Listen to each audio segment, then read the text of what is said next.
The Battle of Lake Erie really took place because you had the British who controlled the lake for the most part at that point in time, and the Americans knew that if they took control of the lake from the British, they could really end sort of the British occupation of this part of Canada as well as the United States.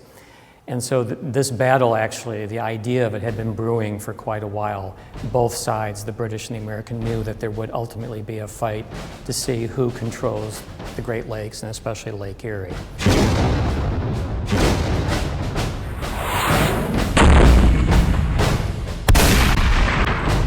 This is a really important battle that took place. It really got the Navy started. It was a major victory over the British. Never before had a British squadron been captured by anybody, much less the Americans. The exhibit Perry's Victory, the Battle of Lake Erie, actually has a fairly wide range of objects. We certainly have one of the major pieces on display is the museum's own portrait of Perry by Gilbert Stuart, and that's sort of the centerpiece of the first room. And in the second room, you'll see a variety of pictures that show different aspects of the battle. Some of those are paintings. We have a few prints that were published shortly after the battle took place. We have some maps that will give you an idea of the location of where it took place in Lake Erie.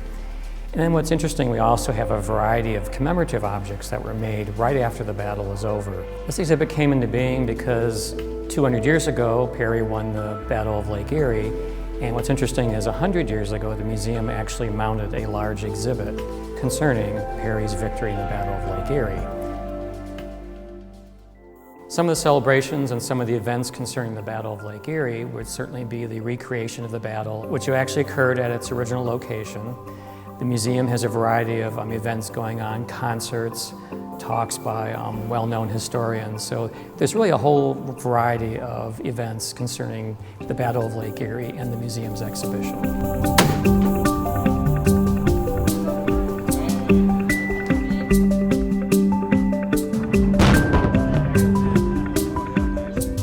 We had almost every single major painting involved that showed the different scenes of the battle except one, and we managed to secure the loan of that one for this exhibition. So we built it around that painting.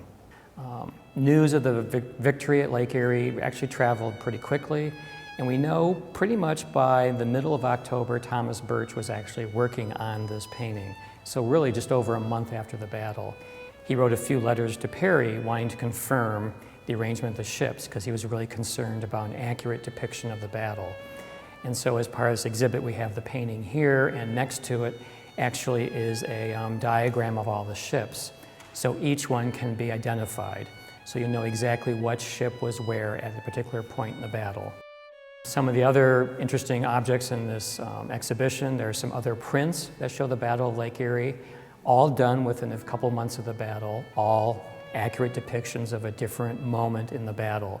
Commodore Perry, which some people may not realize, was actually 27 years old when the Battle of Lake Erie was fought. He had just turned 27 just about a month before. Perry actually during the battle didn't have the rank of captain. He was actually a master commandant.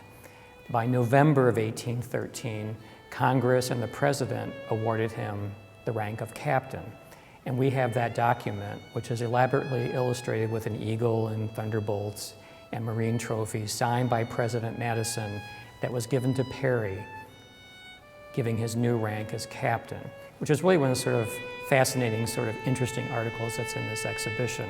The museum has actually had a great response to this exhibition. We've had a very high attendance. Whenever you come here, there's always people in there reading the labels, looking at the artwork and the objects on display. It's really had a great sort of increase in our attendance because of this show. And because of its sort of resonance with the local area, because it is the Battle of Lake Erie, and this is the bicentennial of that, so it's on everybody's mind. I think it's pride in the area is what's kind of drawing people to this exhibition. You always hear about like the Revolutionary War, a lot of things in the War of 1812 happened on the East Coast, but really one of the great battles took place in our own backyard, and for us, this is really kind of important. You think of the Civil War, not much took place up here. So it's really the War of 1812 and the Battle of Lake Erie, and some of the other battles that took place at Fort Meigs or in Monroe, Michigan, that really show the importance of this area in America's early history.